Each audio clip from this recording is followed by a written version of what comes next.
My India my people channel மூலிமா ரகுராம் அண்ணன் கேட்டிருந்தார் குபேர கிரிவலத்தை பற்றி கொஞ்சம் சொல்லுங்கன்ட்டு. சரி, அதை பற்றி சொல்லலான்னு ஒரு பதிவு தான் இது. குபேர கிரிவலம் அப்படின்னு இப்போ சமீப காலமாக ரொம்ப பிரபலமாகிட்டு வருது. இதை பிரபலப்படுத்தினது யாருன்னா, பிரபல ஜோசியர் மிஸ்டிக் செல்வம்னு ஒருத்தர். அவரை பற்றி எத்தனை பேர் தெரியும்னு எனக்கு தெரியல. ரொம்ப அற்புதமான ஒரு மகான் அவர். ஜோசியர்ன்றதை விட ஒரு மகான் கூட சொல்லிக்கலாம்.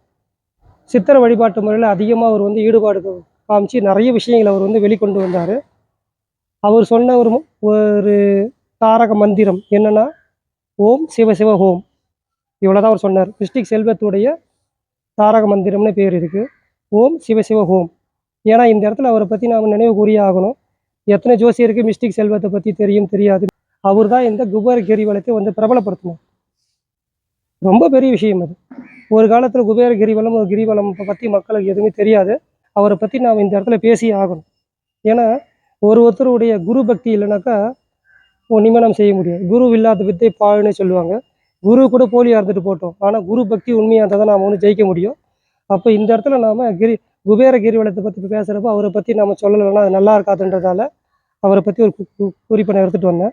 இந்த குபேர கிரிவலம்ன்றது எப்படி அவங்க கணக்கில் எடுத்துக்கிறாங்க, வருஷம் எப்படி நீங்கள் பண்ணணும்.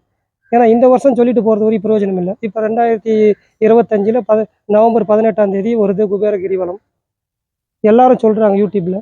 வருஷம் இதை எப்படி கணக்கில் எடுத்துக்கணும் அப்படின்றப்போ, கார்த்திகை மாதம் வர அமாவாசைக்கு முந்தின நாள், நல்லா கவனிங்க. ஒரு வருஷமும் கார்த்திகை மாதம் வர அமாவாசைக்கு முந்தின நாள் சிவராத்திரின்னு ஒன்று வரும். மாத சிவராத்திரின்னு சொல்லுவோம். இது வளர்பெரிய சிவராத்திரி, தேய்பெரிய சிவராத்திரி எல்லாம் வரும்.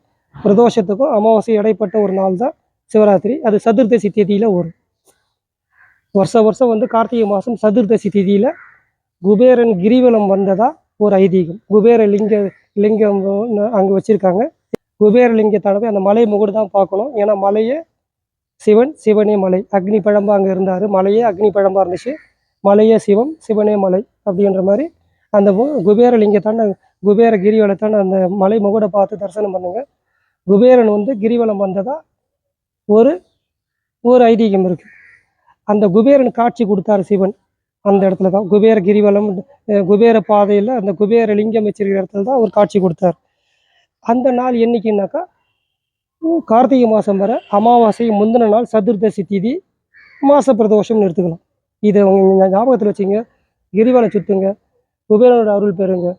குபேர லிங்கத்தில் ஆரம்பித்து குபேர லிங்கத்தில் முடிக்கிற வழக்கமாக குபேர கிரிவலத்தை மட்டும் வச்சுருக்காங்க. குபேர கிரிவலம் வந்ததுக்கு அப்புறம் தான் பெருமாள் அங்கே போயிட்டு பெருமாள் கிட்ட போய் குபேரன் வட்டி பணம் வசூல் பண்ண போகிறார். சுவாமி கிட்ட பிரார்த்தனை பண்ணிட்டு அங்கே திருப்பதி போகிறதா ஒரு வரலாறு.